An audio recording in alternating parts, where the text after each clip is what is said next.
Shri G. Kishan Reddy ji, Honorable Union Minister of Culture and Tourism and Development of Northeastern Region, Government of India. Shri Arjun Ram Meghwal ji, Honorable Minister of State for Parliamentary Affairs and Culture, Government of India. Padma Vibhushan, Dr. Sonal Mansingh ji, member of parliament, Rajya Sabha. और अब जिन्हें मंच पर invite करूंगी, he is an eminent singer, mister Suresh Shetty जी।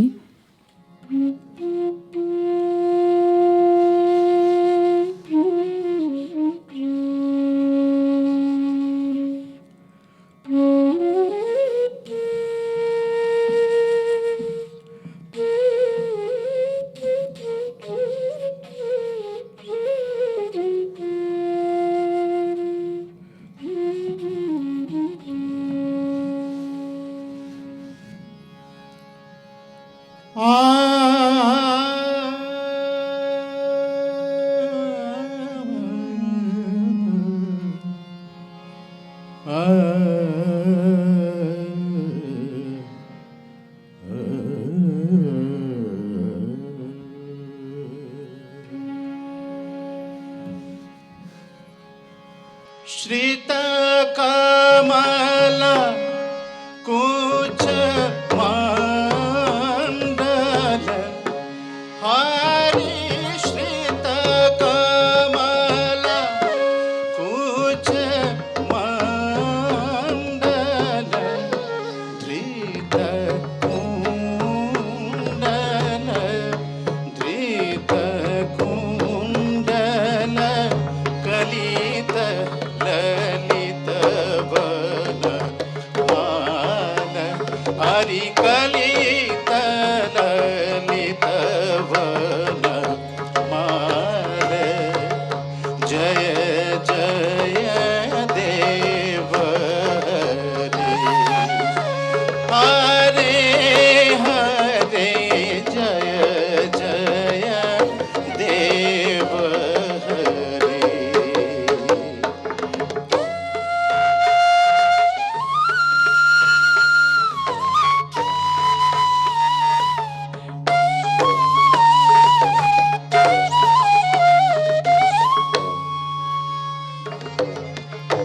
दिनमणि मंडल मंडन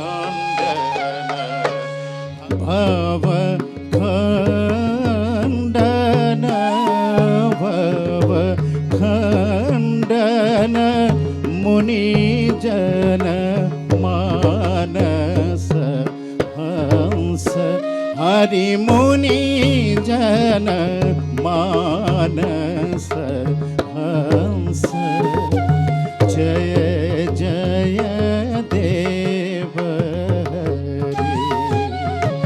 हरे हरे जय जय देव हरे।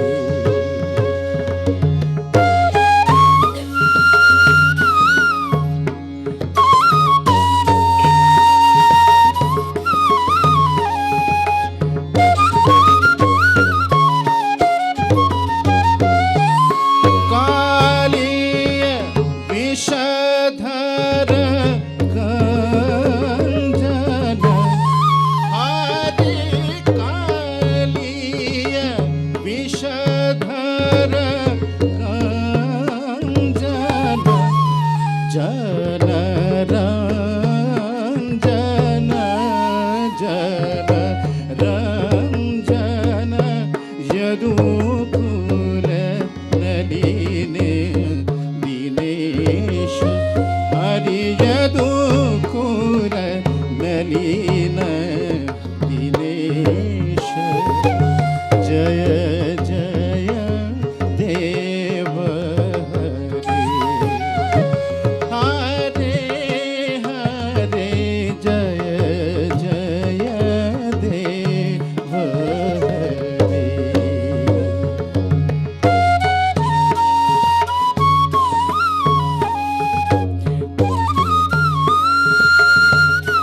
हरि मधुमुर नरक विनाशन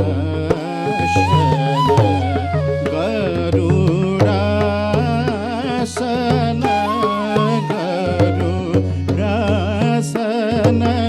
सुरकुल केली निदान हरि सुरकुल केली निदान जय जय देव हरे हरे जय जय देव हरे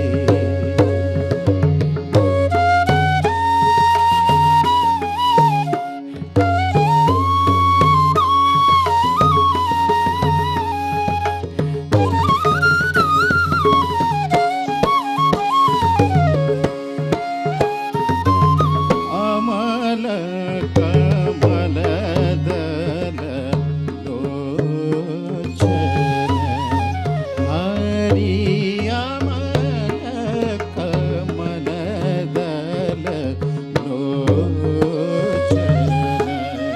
भव मोचन भव मोचन त्रिभुवन भवन निधान हरि त्रिभुवन भवन निधान जय जय देव हरे हरे जय जय देव हरे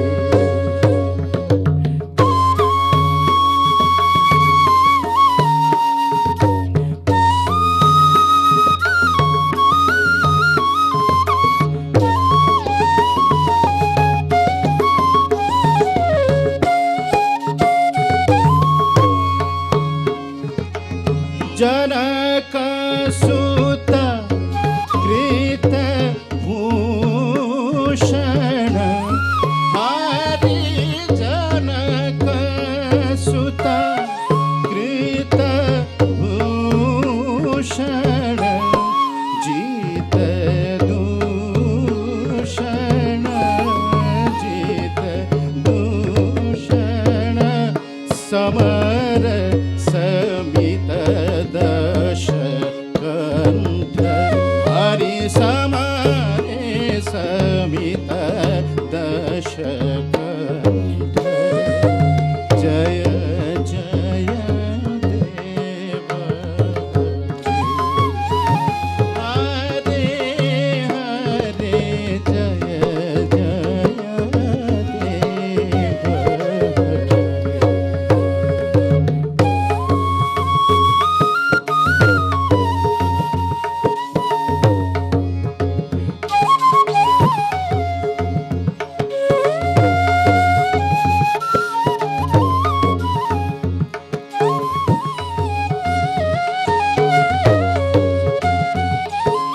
अभिनव जलधर सुंदर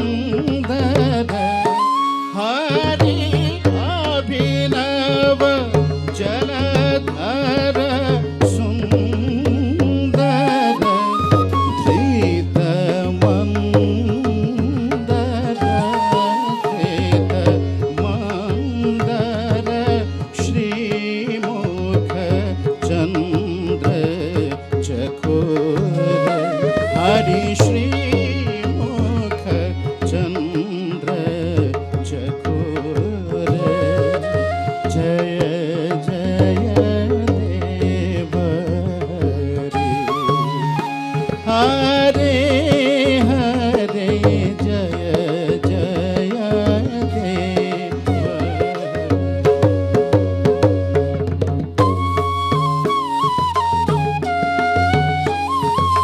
श्री जय देव कवीरिदं हरि श्री जय देव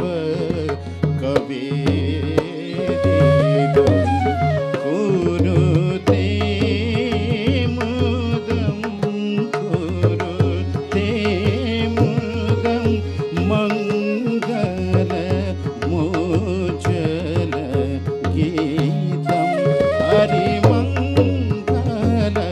मोचल गीतं जय जय देव हरे हरे जय जय देव हरे जय जय देव हरे जय जय देव हरे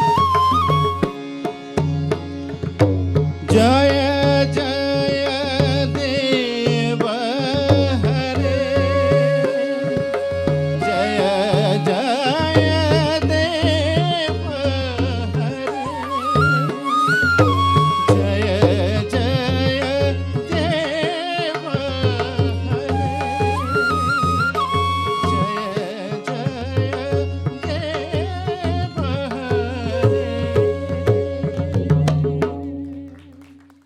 Namaskar.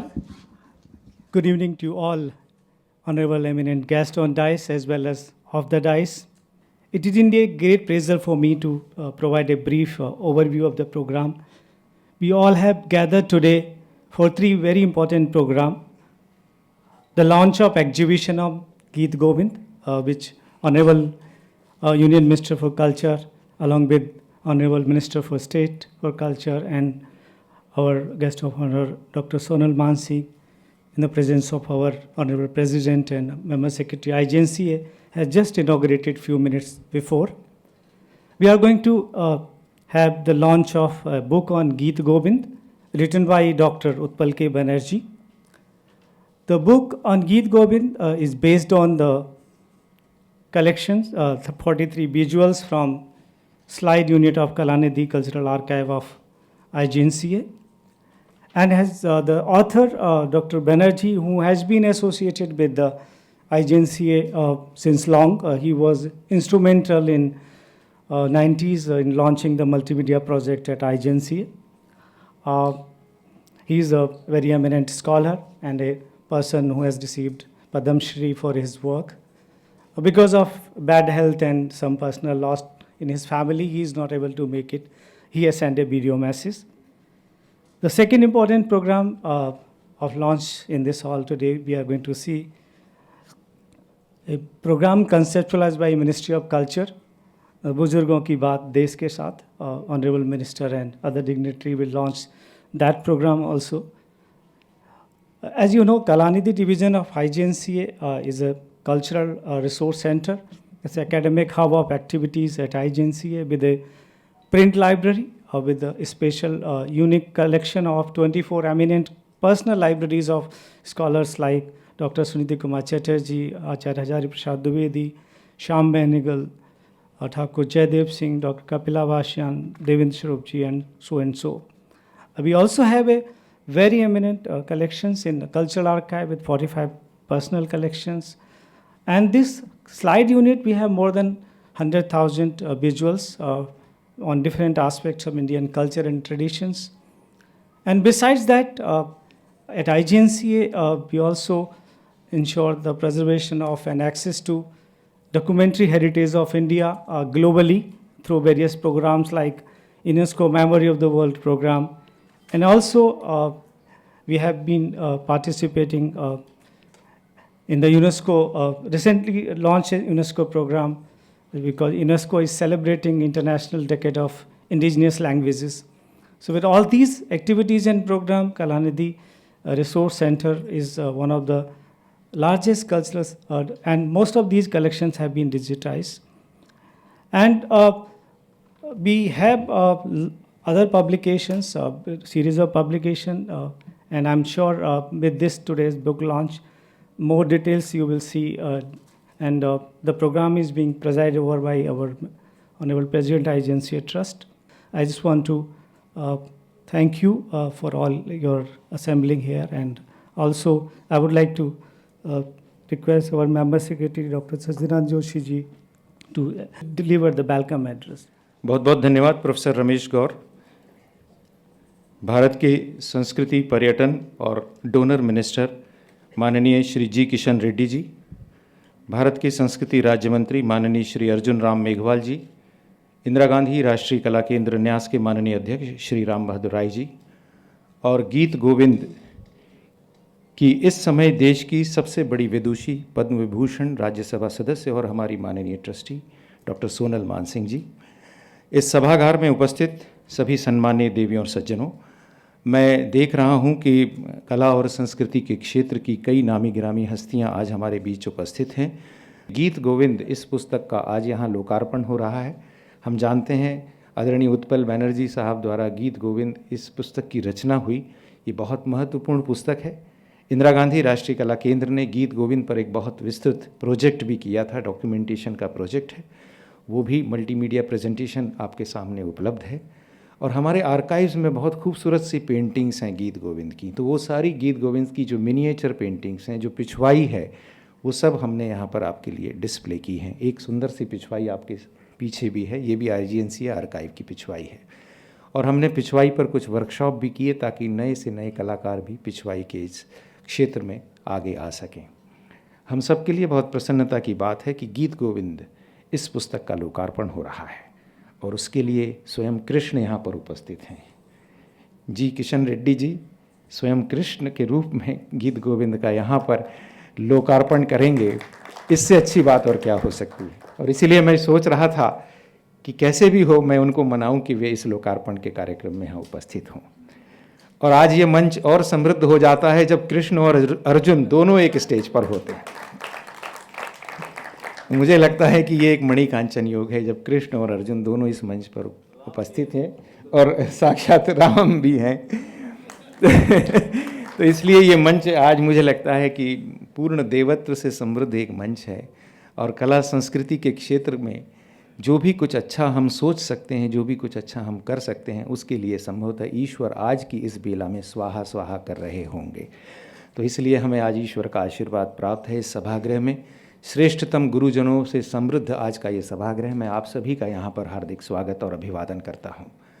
पुस्तक के विषय में मैं बहुत अधिक नहीं कहता क्योंकि पुस्तक अपने आप में सारी बातें कह देती हैं, और गीत गोविंद के विषय में भी कुछ कहने की मेरी पात्रता नहीं है उस मंच पर जहाँ विदुषी सोनल मानसिंह जी बैठी हों।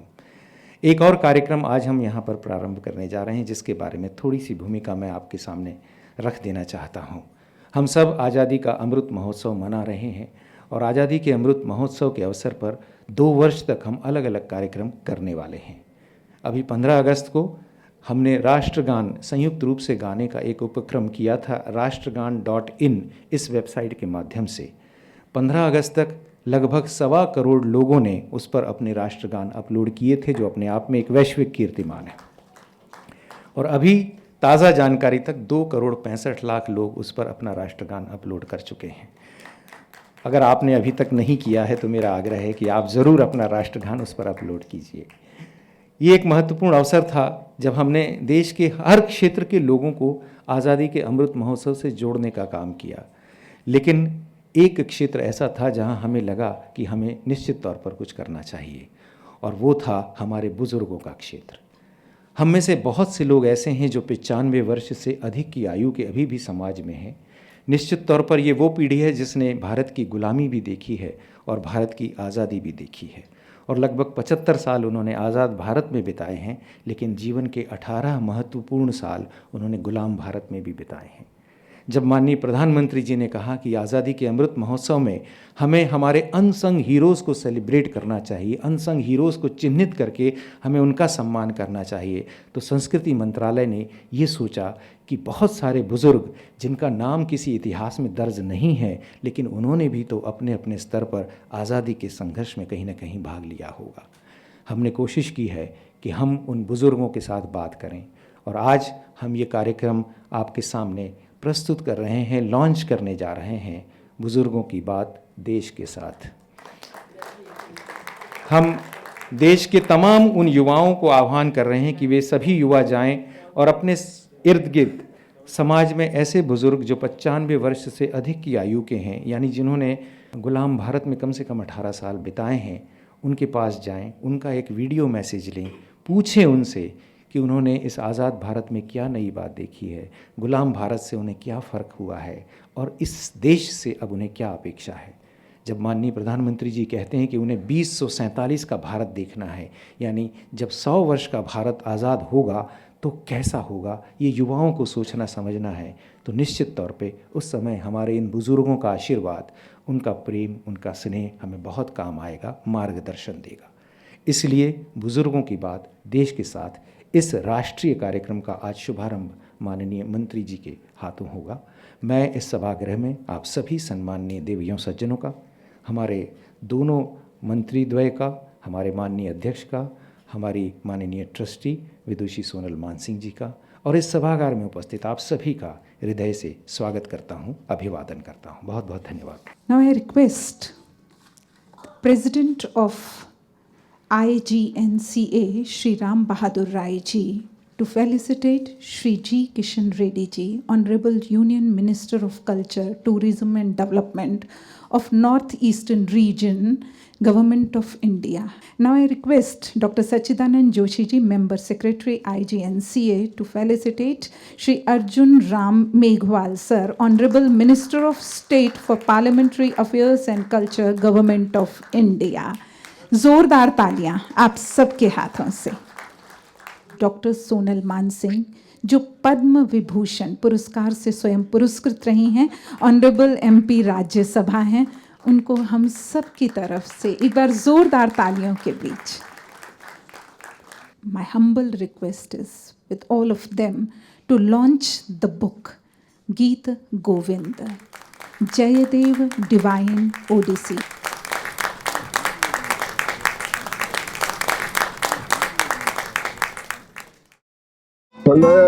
जले धृतवानसि वेदम विहित वहित्र चरित्रमखेदम केशवधृत मीन शरीर जय जगदीश हरे, wrote Jayadeva, the great poet of the 12th century of Eastern India, where King Lakshman Sen was the emperor of the entire eastern sector.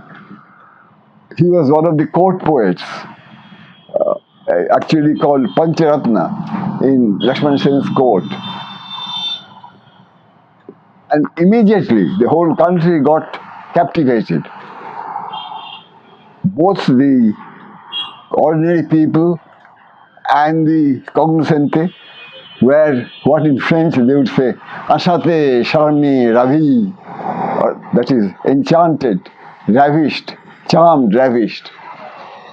Actually, in Gita Govinda, Jayadeva wrote 72 songs, prabandhas, and 12 cantos, that is sargas, and they were so word perfect that the whole country accepted them all over. Not a word was changed, not a syllable was altered, not a line was deleted over the last 9 centuries. In fact, dancers danced to Ashtapadis of Jayadeva, the musicians sang his songs, the painters painted his pictures. You know about Kishanga Radha, that is Jayadeva's Radha. And sculptors sculpted from Jayadeva. So, how did I come upon this Gita Govinda to do the translation in English? There's a little story behind it. Let me share it quickly with you. In the years 2011 to 12, I was asked by National Sahitya Academy if I could take up the nonsense rhymes of Tagore. Actually, a la Ogden Nash, Edward Lear, Louis Carroll, Tagore also wrote nonsense rhymes, which are nothing but metaphors and hyperboles in small witty lines for children and adults alike. They were not much accepted by the literary circle. They didn't think much of it, but they were lovely, exquisite things. So Sahitya Academy wanted me to do a total translation of select words of nonsense rhymes. So I did satire and humor mother and child, wish fulfillment foray, and fantasy poetry. Sahitya Akademi lovingly put them together into a volume which was called, given portmanteau title, The Rainbow Rhymes of Tagore. I was enraptured. I went ahead and did another 300 songs of Tagore in English verse. If the first 4 were bilingual, these were trilingual. They were called mystic songs of Tagore, romantic songs of Tagore, and patriotic songs of Tagore. These are also published, and both got very good reception in both in India and abroad. So I was asked by my dancer friends, could you please translate Jayadeva's Gita Govinda for us in English poetry as you have done these ones? Their reason was that they normally did the Ashtapadis in dance form, interpreting them in classical modes. But for meanings, they had to depend on the rather terse prose of George Keats and others. So they said they would love to have a verse version which they would understand much better, quickly. So I fell upon Jayadeva, and you know what happened? I was immediately enraptured by his rhythms, Mandakranta rhyme. Now, as you all know, Sanskrit poetry has many rhyming schemes. Payar is the most common one. Let me quote one from Srimad Bhagavad Gita. Dukkheshu vignamana sukheshu vigata spriha vita raga bhaya krodha sitadhi muni ruchyate. This is Payar. But look at what Mandakranta Chanda is. Right? In same Gita, Vasangsi irnani yatha vihaya navani grinnati naroparani tatha sharirani vihaya jirna narani sangyati navani de.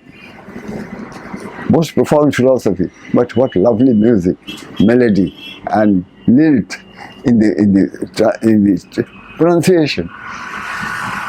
I looked up Kalidasa and came upon this great poet's panoramic view of the high seas. Duradashya kanivassa tanvi tamal taliban raji neela abhati bela neelamburashi dhara nivaddeva kalanka rekha. What lovely sound. So when I went to Jayadeva, I found the whole Jayadeva's Gita Govinda is nothing but Mandakranta. Of course, there was some Shardula Vikritam, but no Payar at all. You want to hear Jayadeva's Mandakranta? Okay. Lalita Lavanga Lata Parishilana Komala Malaya Samire Madhukara Nikara Karamvita Kokila Kujita Kunja Kutire. This is how Radha's companions decorated the abode of their Sakhi for the love tryst of Krishna coming in the night. Here is another. This is the woman scorned, is the veritable hell that is aroused. Yahi Madhava, Yahi Keshava, Mavada Kaitava Vadam, Tvam Anusara Sarasiruha Lochana, Yatava Hadate Vishadam, Mavada Kaitava Vadam. This was Radha received by Krishna. So I fell for Jayadeva, and here is the work that you can all see. While writing this, I had a model, all right, let me share that also with you. Omar Khayyam's Rubaiyat. Now, Omar Khayyam was a great 10th century Persian poet.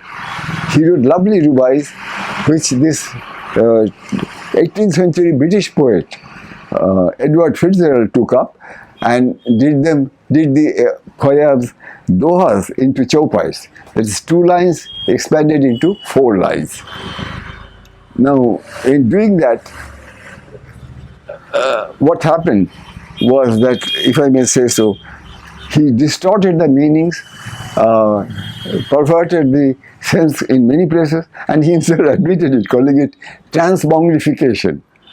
Or contraire, that is, on the contrary, I was very true to Jayadeva, I tried to keep his alliteration, his internal rhyme, and tried to get that same feeling, the same sonorous, resonant feeling and same resonant sound in my poetry.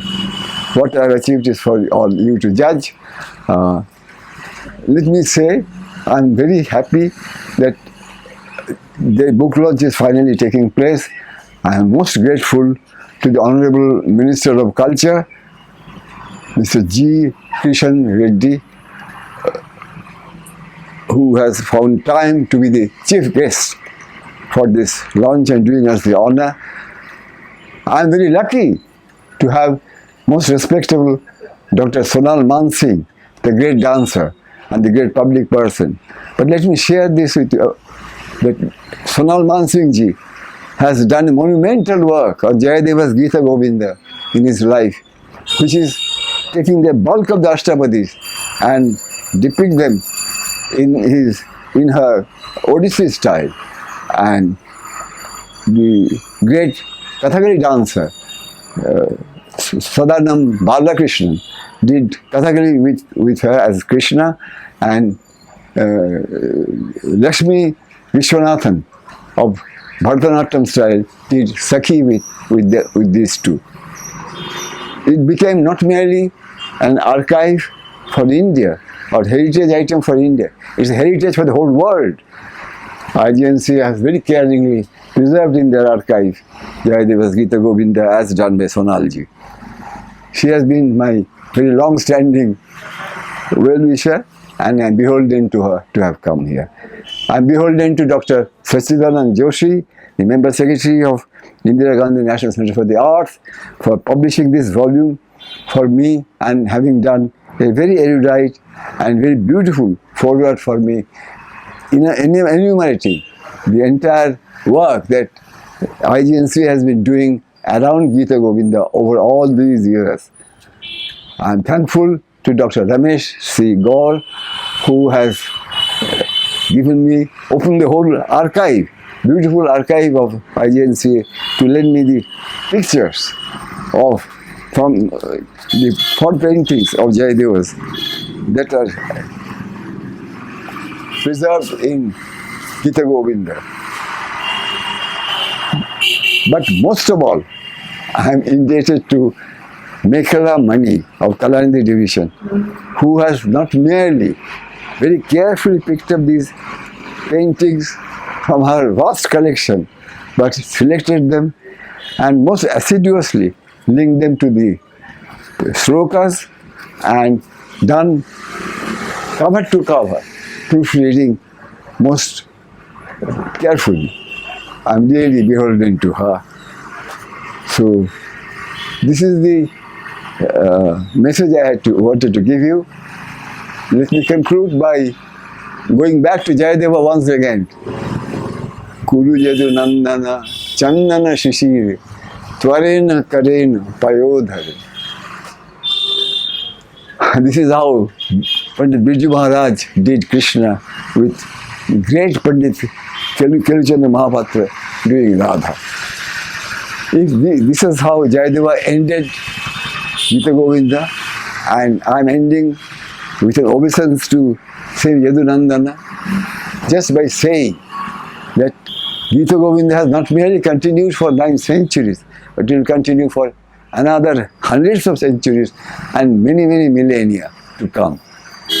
Thank you very much. Merci beaucoup. So, this is in French. Thank you. Jagannath स्वामी नयन पथगामी भवतु में जय श्री राधे कृष्ण जयतु जयतु।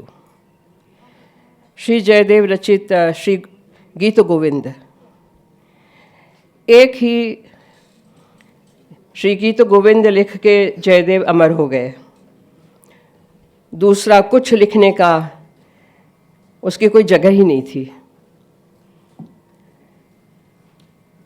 आज ये अवसर नहीं है कि गीत गोविंद पे प्रवचन दिया जाए, लेकिन मैं एक बहुत हटके बात कहना चाहती हूँ जो मैं कुछ समय से सोच रही थी और आज ये अवसर है। श्री गीत गोविंद की व्याख्या और टीकाएँ बहुत सारी हैं। ज़्यादातर अंग्रेज़ी में भी हैं। मैंने खंगाल के निकाला मेरी लाइब्रेरी से सर एडविन आर्नोल्ड का अनुवाद गीत गोविंद का, एक छोटी सी स्लिम पुस्तक है और उसमें दो बातों का अनुवाद है। एक है लाइट ऑफ एशिया जो सिद्धार्थ गौतम से बुद्ध तक की यात्रा का अनुवाद है, और एक है श्री गीत Govind the song of songs, उन्होंने अनुवाद किया है। ये 1949 में मार्च में जायको बुक पब्लिकेशंस यहाँ का, उन्होंने पहले वो प्रिंट किया और मई 1950 में, मई के महीने में वो पब्लिश होके बाहर आया। आप तो शायद उसकी कहीं प्रति भी नहीं मिलेगी। इसका मैं उल्लेख इसलिए कर रही हूँ कि जब मैंने पहली बार उसको देखा, खरीदा, पढ़ा, मेरा नाम उस पर लिखा है सोनल पकवासा, तो आप समझ सकते हैं कि जब मैं कॉलेज में थी तब की बात है। उसके बाद बीच बीच में मैं उठाती रही, मेरे पास गीत गोविंद के अनुवादों का पूरा एक हजूम है, संस्कृत में भी है, हिंदी में भी, अंग्रेज़ी में भी है। लेकिन जो अब मुझे ख्याल आया कि कई जगह उन्होंने लिखा है edited out, too obscene to be translated, ऐसे ऐसे कुछ उनके नीचे फुटनोट्स हैं। आज जब डॉक्टर उत्पल बैनर्जी ने जो इंग्लिश में इसका पद्यानुवाद किया है, गद्यानुवाद नहीं पद्यानुवाद है, तो मुझे इस बात का हर्ष है कि एक भारतीय संवेदना ने इसका अनुवाद किया है। विक्टोरियन पाश्चात्य संवेदनाएं बहुत अलग हैं। उनको जो ऑब्सीन लगता है, वल्गर लगता है, वो हमारा सौंदर्य शास्त्र है, वो हमारा दर्शन है। आप सोचिए, आसमान ज़मीन का फ़र्क है सोचने समझने में, पढ़ने में। तो ये दोनों बातें मेरे मन में उठी कि और ज़्यादा इस पे काम होना चाहिए। जब बारबरा स्टोलर मिलर बहुत ही प्रख्यात गिनी जाती हैं, विश्व की स्कॉलर गिनी जाती थी, और उनका गीत गोविंद का अनुवाद अंग्रेज़ी का लेके आप यदि पढ़ेंगे तो शायद आपकी हंसी नहीं रुकेगी। या ही माधव या ही केशव, श्री राधा के मुंह से निकलता है, जाओ केशव, जाओ माधव, जाओ। बारबरा स्टोलर मिलर का अनुवाद मैं बोल भी नहीं सकती हूँ। I don't want to even utter what she has written. तो ऐसे ऐसे जो हमारे यहाँ विद्वान बैठे हैं, उनसे मेरा अनुरोध होगा, और IGNC के थ्रू भी ये एक बात फैलाई जानी चाहिए कि ये अद्भुत एक अमर काव्य है, प्रबंध काव्य है, और एक ही है, उसका दूसरा नहीं है। उसका ज़्यादा से ज़्यादा उस पर काम होना चाहिए। जितना काम हुआ है वो पर्याप्त नहीं है। और मैं ये भी जो जोशी जी भूल गए कहना, मैं आपको बताना चाहूँगी कि शब्दानुवाद, शब्दशः अनुवाद इसका हम कर रहे हैं, मैं और डॉक्टर शर्मा, क्योंकि जब जब जैसे उम्र बढ़ती गई, जैसे संवेदनाएं तीक्ष्ण होती गईं, जैसे जैसे समझदारी बढ़ती गई शायद, तो उसका जो प्रभाव पड़ता है वो मैंने समझा, और ये भी समझा कि पदानुवाद तो ठीक है, ललित लवंग लता परिशीलन कोमल मलय समीरे मधुकर निकर करम्बित कोकिल कूजित कुंज कुटीरे हरिरे मुग्ध वधू निकरे, लेकिन ललित लवंग लता, तो जब मैंने मेरे गुरु समान, मेरे गुरु ही कहिए, श्री जीवन पाणी जी से पूछा कि माधवी लता, मधुमालती लता, लेकिन लवंग लता, ये तो बहुत एक हटके है, तो वो तुरंत उत्तर नहीं देते थे। सोच के 2 दिन के बाद मुझे जब वो आए थे रिहर्सल में, तो कहा देखो लौंग जो है, क्लोव, उसके 4 उंगलियां हैं, निकलती है ना, और एक डंडी है। राधा की मानसिक अवस्था, emotional state of being in that first Ashtapadi is like this lavanga, serrated, ferreted, बिखर गई है वो। तो इतनी एक महत्व की बात हम नहीं पकड़ पाते हैं, कर जाते हैं। सुंदर सुंदर भंगियाँ हैं, सुंदर कॉस्ट्यूम है, सुंदर नृत्यांगनाएं हैं, लेकिन लगता है कि जयदेव तो बहुत सरल है, एलिटरेशंस हैं, मधुर है। मधुर कोमलकांत पदावली तदा शुणु जयदेव कवि सरस्वतीम, ये 3रा श्लोक है। कहते हैं यदि हरिस्मरणे सरसम मनो, यदि विलास कलासु कुतूहलम। He puts a condition, it's not for आलतू फालतू people to pick up and read, he puts a condition. अनधिकार चेष्टा नहीं होनी चाहिए, ये जयदेव कहते हैं। और कंडीशन, शर्त क्या है? यदि हरिस्मरणे सरसम मनो, हरिस्मरण में आपका मन रम जाता है, सरस भाव का अनुभव आप करते हैं, आँख में पानी भर आता है, रोमांच हो जाता है, अश्रुधारा बहती है, आनंद की उत्पत्ति होती है। तो यदि हरिस्मरणे सरसम मनो, यदि विलास कलासु कुतूहलम। अब वो बेचारा सर एडविन आर्नोल्ड को क्या पता है विलास कला क्या है? हमारे यहाँ तो धर्म अर्थ काम, धर्म से भी बढ़ के अर्थ फिर काम है 3रा। मोक्ष हो ना हो, काम जीवन में होना चाहिए।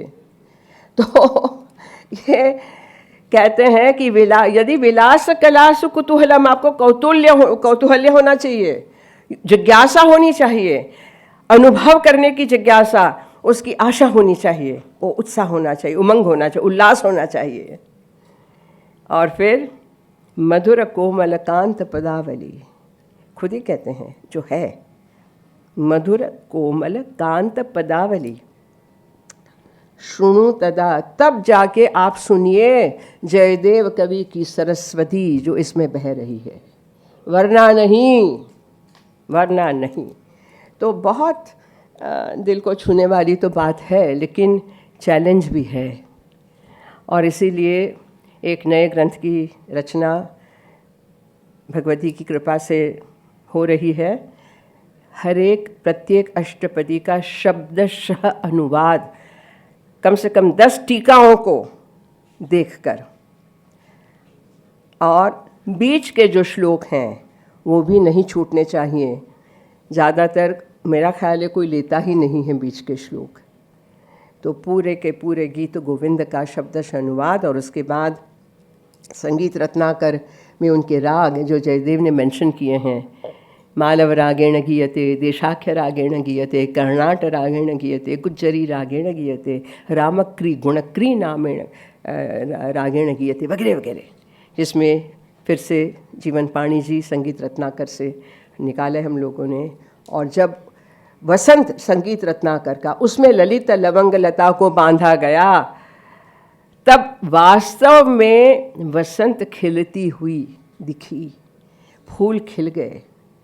और बाकी तो कर्नाटक और हिंदुस्तानी में तो करते आए हैं वर्षों से, लेकिन उसमें वो नहीं है। तो बस मेरा इतना ही कहना था। पहला बिंदु ये था कि ज़्यादा से ज़्यादा भारतीय हमारे विद्वान गीतो गोविंद का पठन करें, उसका अनुभव करें, अनुवाद करें, टीका करें। और दूसरा, जितने मेरी बिरादरी की नृत्यांगनाएं हैं उनसे भी अनुरोध है कि और जानने की कोशिश करें, और शब्दों को, मात्र पदों को नहीं, शब्दों को उसके गूढ़ार्थ को जानने की कोशिश करें तो नृत्य में और निखार आएगा। और तीसरा कि मैंने कहा आई होप IGNC यही हमारे ग्रंथ को पब्लिश करेगा।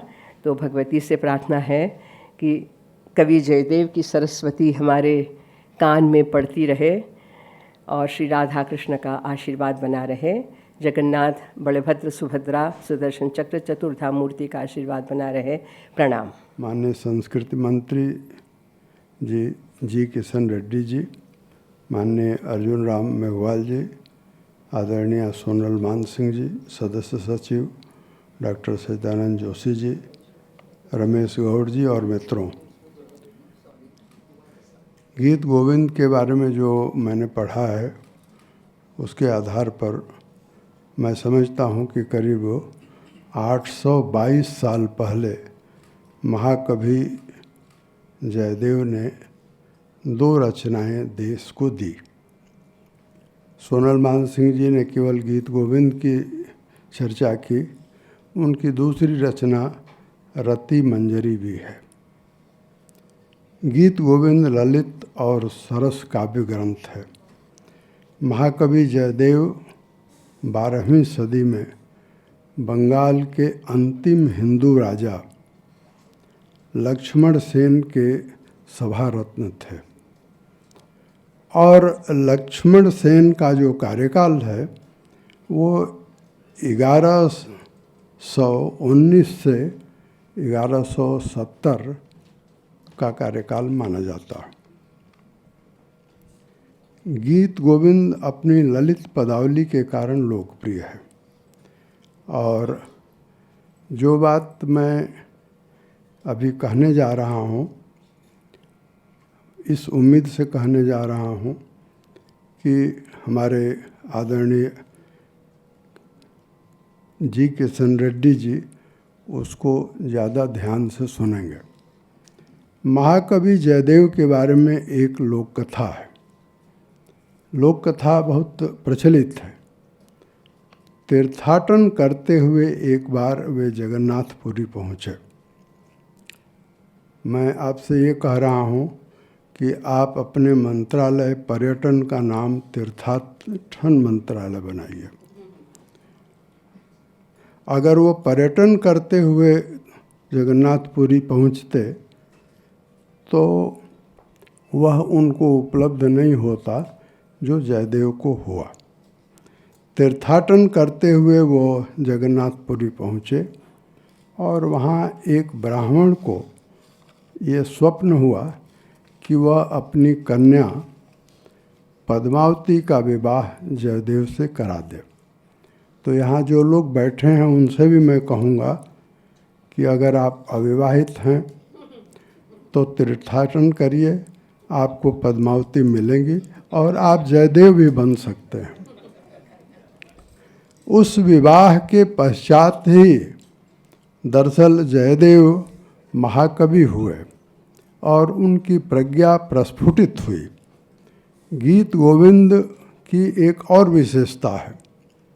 गीत गोविंद संस्कृत साहित्य में कालिदास रचित मेघदूत और अभिज्ञान शाकुंतलम की भांति महत्वपूर्ण तो है ही, श्रीमद् भागवत और ब्रह्मवैवर्त पुराण की परंपरा में गीत गोविंद राधा कृष्ण की लीला की अनुपम साहित्यिक अभिव्यक्ति है।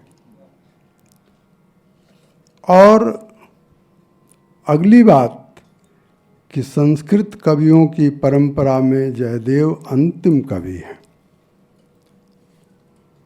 उनके बाद कोई संस्कृत का कवि नहीं हुआ। गीत गोविंद वैष्णव धर्म, साधना, भक्ति, जैसा सोनल मान सिंह जी कह रही थी, भक्ति रस का अपने पाठक को पान कराता है। शाश्वत चैतन्य का यह ग्रंथ है। और कोरोना काल में 2 बातें आज हमारे दोनों मंत्री, तीसरी नहीं है लेकिन दोनों मंत्री हैं, हमारा पूरा मंत्रालय है। तो मैं कहना चाहता हूँ कि कोरोना काल में ये जो गीत गोविंद है ये दो संदेश हमको दे रहा है। सोनल मानसिंह ने जो कहा वो तो है ही, लेकिन जो दूसरा संदेश है कि कलाकार को, कला को राजाश्रय प्राप्त नहीं होता तो उसकी कला विकसित नहीं होती है। और जयदेव को भी गीत गोविंद की रचना कर सके तो इसलिए कर सके क्योंकि केशव सेन का राजाश्रय उनको प्राप्त था। उस सभा के वो रत्न थे।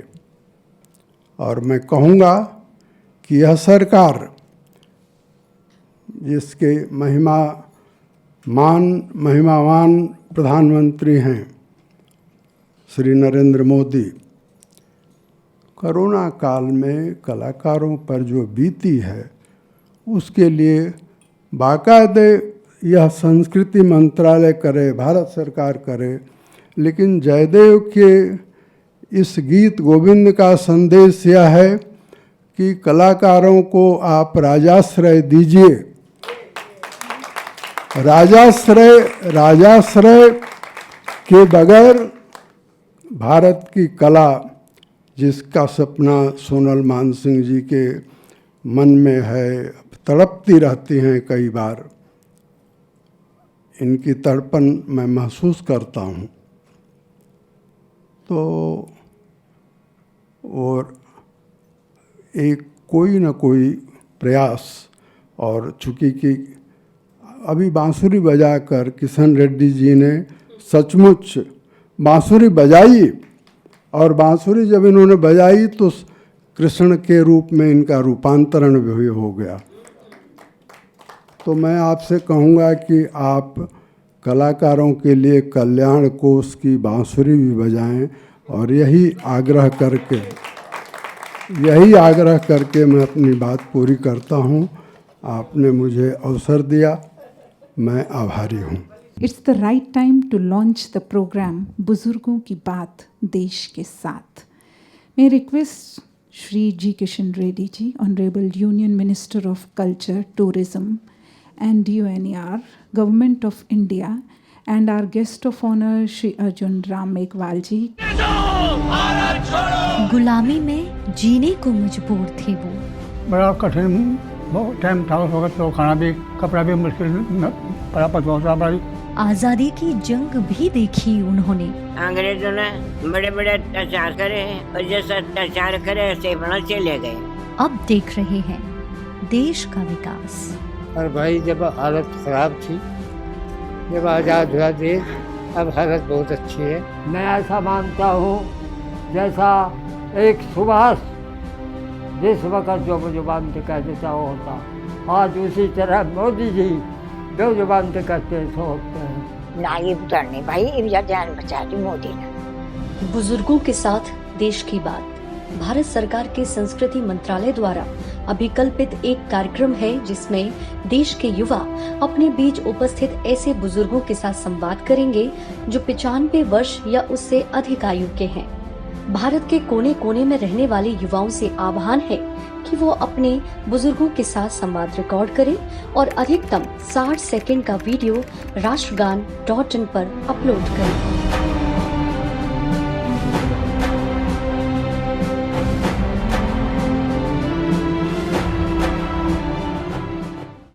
IGNCA द्वारा आयोजित ये बहुत ही सुंदर कार्यक्रम, मैं जी किशन रेड्डी साहब से बात कर रहा था तो उन्होंने कहा एक कार्यक्रम है या दो है। मैंने कहा कार्यक्रम तो मंच तो एक ही है पर कार्यक्रम दो है, एक गीत गोविंद और एक बुजुर्गों के बात देश के साथ। ये दो कार्यक्रम एक साथ हैं और बहुत ही सुंदर कार्यक्रम है। अभी जब गीत गोविंद से भजनों के माध्यम से सेठी साहब प्रस्तुति दे रहे थे तो सोनल मानसिंह जी तो खो गए थे, ऐसा मुझे लग रहा था। ऐसी सुंदर प्रस्तुति देने वालों को भी प्रणाम करता हूँ। सेठी साहब आपको, ये जो कलाकार बैठे हैं इन सबको प्रणाम करते हुए, मंच पर बैठे हुए हमारे माननीय मंत्री जी किशन रेड्डी साहब, IGNCA के माननीय अध्यक्ष श्री राम बहादुर राय साहब, हमारी राज्यसभा में सदस्य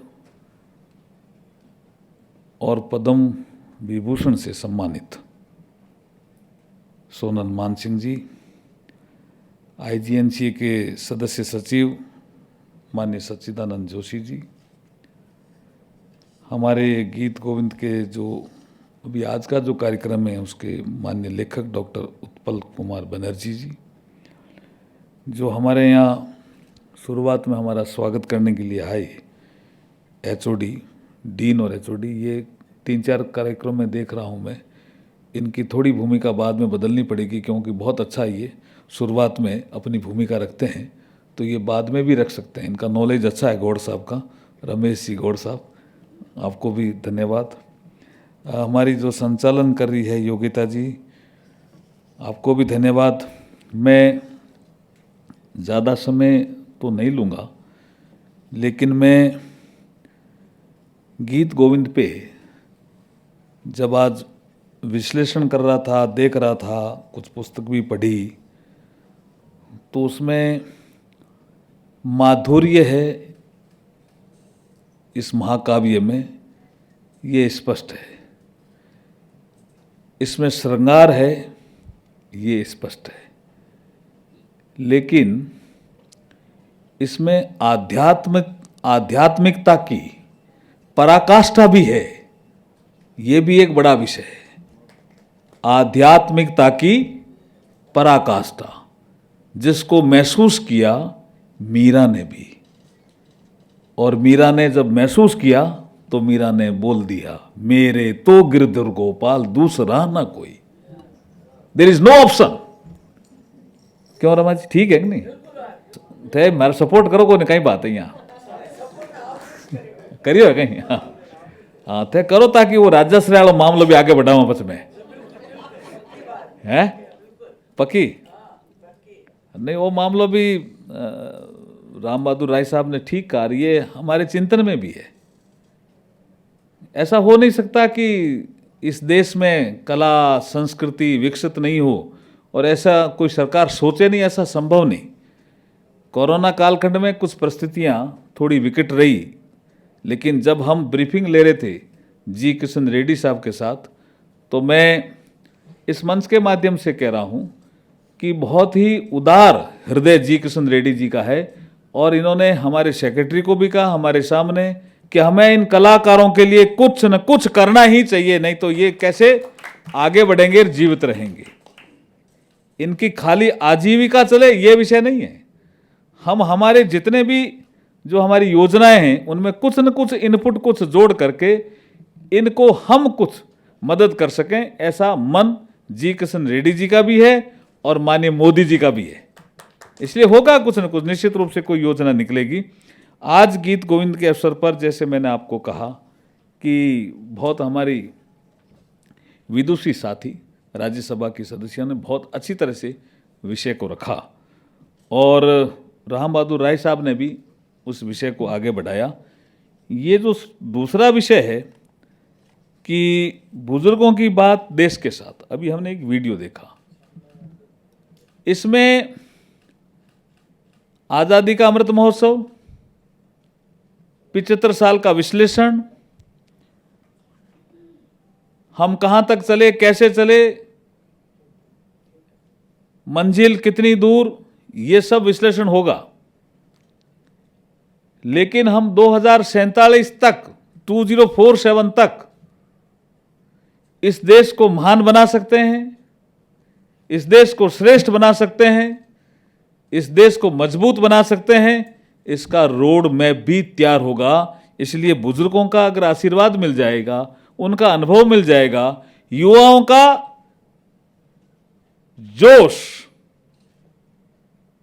और बुजुर्गों का होश, युवाओं का जोश और बुजुर्गों का होश, और अगर इनका समन्वय मिल जाए तो देश निश्चित रूप से श्रेष्ठ बन जाएगा, ऐसा मेरा मानना है। ये बहुत ही सुंदर कार्यक्रम आपने हाथ में लिया है सचिदानंद जी।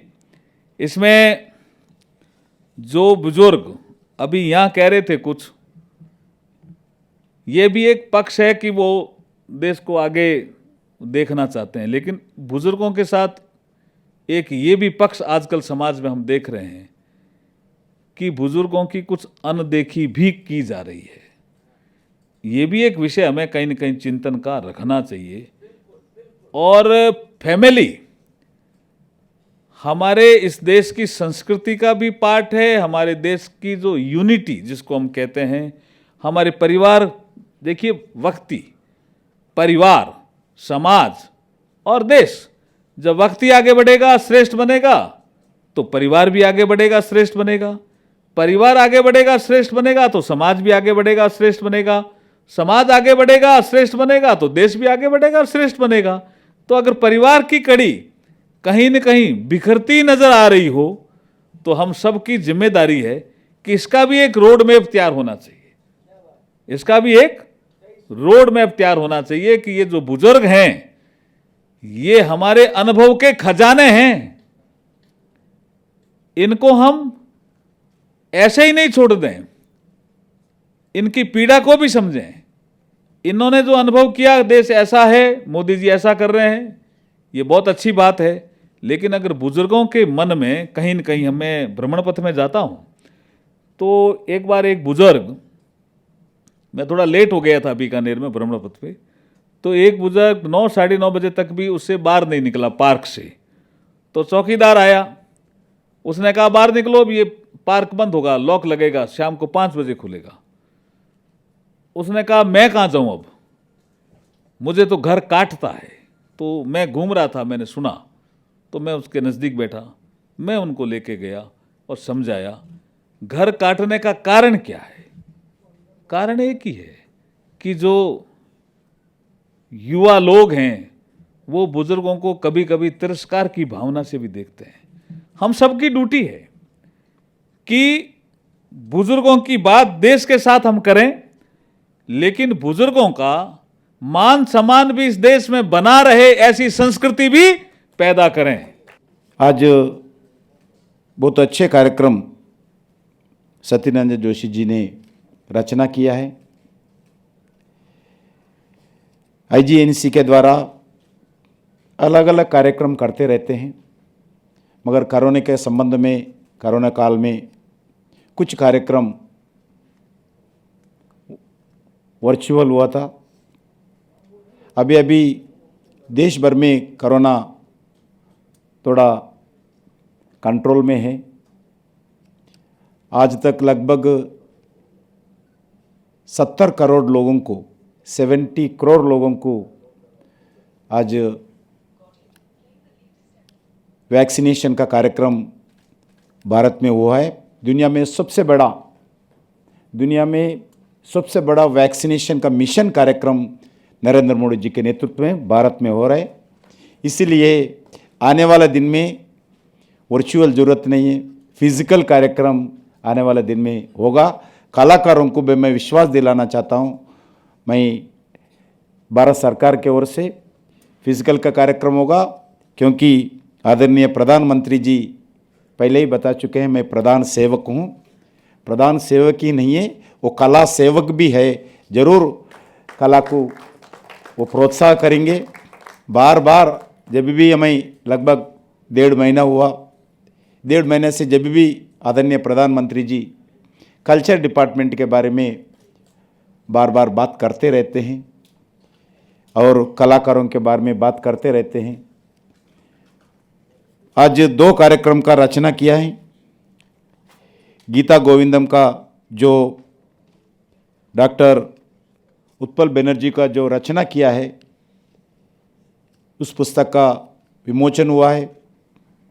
साथ ही साथ एक अच्छे कार्यक्रम, क्योंकि आज़ाद का अमृत महोत्सव जो 75 ईयर्स इंडिपेंडेंस सेलिब्रेशन दुनिया में जितने भी भारतीय हैं, अलग अलग देशों में भी ये कार्यक्रम हो रहे, देश में भी ये कार्यक्रम का पूर्ण रूप से 15 अगस्त से शुरू हुआ है, जो उस संदर्भ में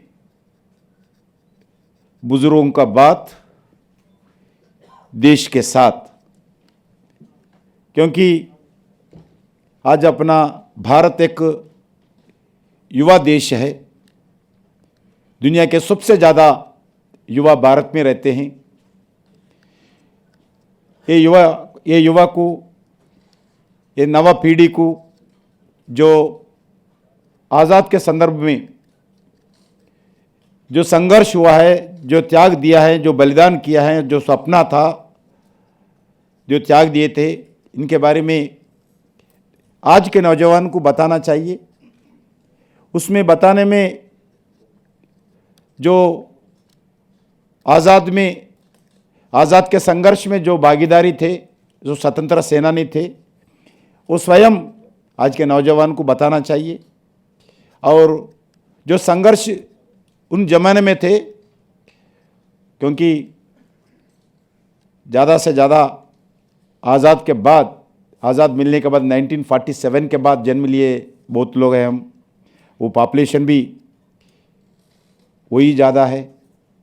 मैं होम मिनिस्टर थे, जब मिनिस्टर ऑफ स्टेट, मैं स्वतंत्र सेना का विभाग में देखता था। लगभग 26,000 लोगों को अभी भी स्वतंत्र सेनाओं को पेंशन हम देते हैं भारत सरकार के द्वारा। उसमें हर समय पर राष्ट्रपति भवन में कुछ बैच स्वतंत्र सेना को बुलाकर राष्ट्रपति के द्वारा, प्रधानमंत्री जी के द्वारा स्वतंत्र सेना को सम्मान करने का कार्यक्रम था। मगर वो भी कोरोना के समय में, क्योंकि गाँव से लोग आना फिर वापस ले जाना कोरोना के समय में मुश्किल है बोल के वो कार्यक्रम भी पोस्टपोन किया है। ये साल से मेरे ख्याल से पूर्व शुरू होगा। मैं यही बताना चाहता हूँ, आज़ाद का अमृत वर्ष संदर्भ में ये भारत जो कलाओं को, कलाकारों को, स्वतंत्र सेनाओं को, सब लोगों को सम्मान करना चाहिए, उनके बारे में नौजवान को सुनाना चाहिए, बताना चाहिए। आज देश भर में अलग अलग कार्यक्रम का रचना किया है भारत सरकार के द्वारा, स्टेट गवर्नमेंट्स के द्वारा। उसमें आने वाले दिन में 23 अगस्त तक 2 साल तक ये कार्यक्रम होगा। इसके अंदर ही आज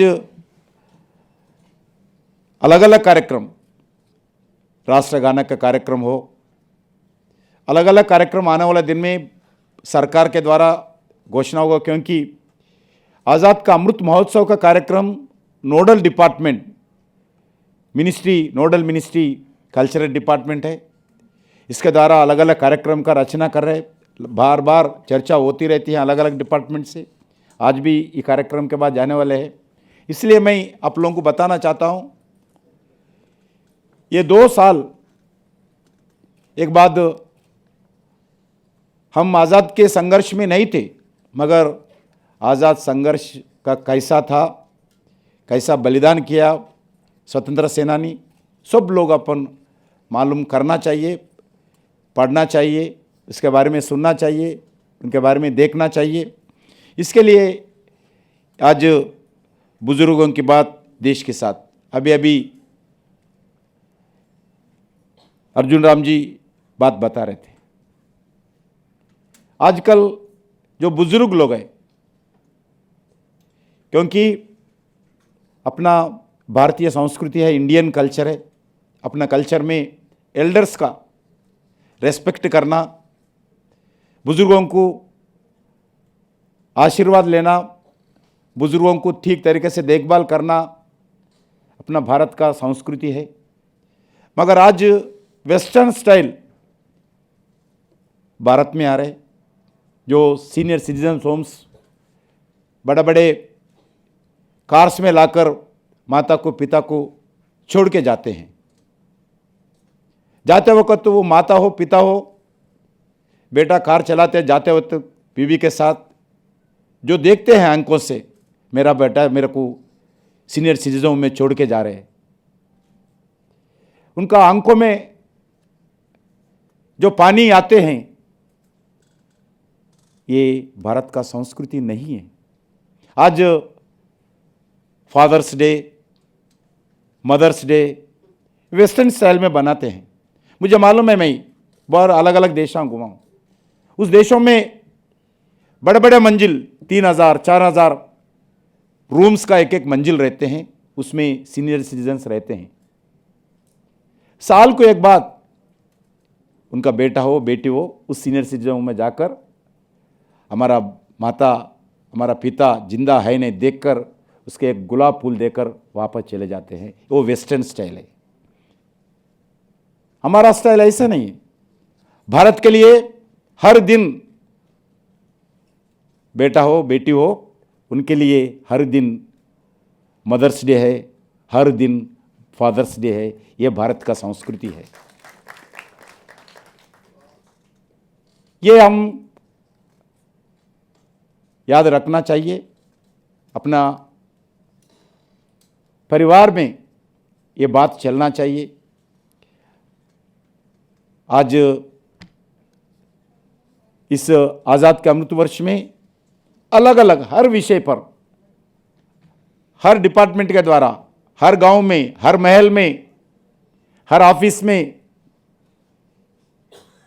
हर विषय पर भारत का संस्कृति क्या है, भारत का जो लोगों का बीच में क्या व्यवहार होना चाहिए, ये सब कुछ चर्चा आज भारत में होना चाहिए। इसलिए आदरणीय प्रधानमंत्री जी अलग अलग विषय पर जो स्वतंत्र सेनानी हर घर को जाने के लिए आदेश दिया है, हर घर में जाकर जो स्वतंत्र सेना को सम्मान करना चाहिए, उनसे उनका बात सुनना चाहिए। बुजुर्गों के बाद देश के साथ जो नारा है, इसके बारे में हर घर पे जाना चाहिए, हर कलाकारों के घर पे जाना चाहिए, हर परिवार के बीच में जाना चाहिए। आज प्रधानमंत्री जी बताए, परसों रेड फोर्ट से बताए, जो एक ही सम्मान करना, फैसिलिटेट करना ये तो जरूरी है, मगर जो 2047 में भारत का 100 year celebration, independence day celebration होगा, शतक भारत होगा। शतक भारत के समय में, शताब्दी भारत के समय पे भारत किधर रहना चाहिए, अपना कल्चर कैसा प्रोटेक्ट होना चाहिए, अपना परिवार का सिस्टम कैसा प्रोटेक्ट होना चाहिए, भारत किधर विकास के तरफ कैसे आगे बढ़ना चाहिए, भारत में इंफ्रास्ट्रक्चर कैसा बनना चाहिए, भारत में रोजगार कैसा बनना चाहिए, दुनिया में भारत एक शक्तिशाली भारत कैसा बनना चाहिए। आज प्रधानमंत्री रेड फोर्ट से बोले हैं 2047 में इसी इंडिपेंडेंस डे सेलिब्रेशन में प्रधानमंत्री कौन बनेगा, कौन सा पार्टी सत्ता में रहेगा, यह सवाल नहीं है। 2047 में भारत दुनिया के सामने कैसा एक शक्तिशाली भारत उभर के आए, यह हमारा सोच रहना चाहिए, यह जो प्रधानमंत्री जी बताए। इसलिए मैं सभी कलाकारों से, सभी बुजुर्ग लोगों से, प्रोफेशनल से यही अनुरोध करना चाहता हूं, जो नौजवान हैं उनको एक ठीक तरीके से अच्छे बात बताए। बुजुर्गों का बात देश के साथ, नौजवानों के साथ ये होना चाहिए। अच्छे बात बताइए, अच्छे रास्ते पे ले जाने के लिए प्रयास करिए। देश के बारे में सोचना चाहिए, देश के विकास के बारे में सोचना चाहिए, देश में गरीबी दूर करने के बारे में सोचना चाहिए, देश में रोजगार बढ़ाने के लिए बात सोचना चाहिए, भ्रष्टाचार दूर करने के बाद सोचना चाहिए। इसलिए सभी लोगों से यही प्रार्थना है।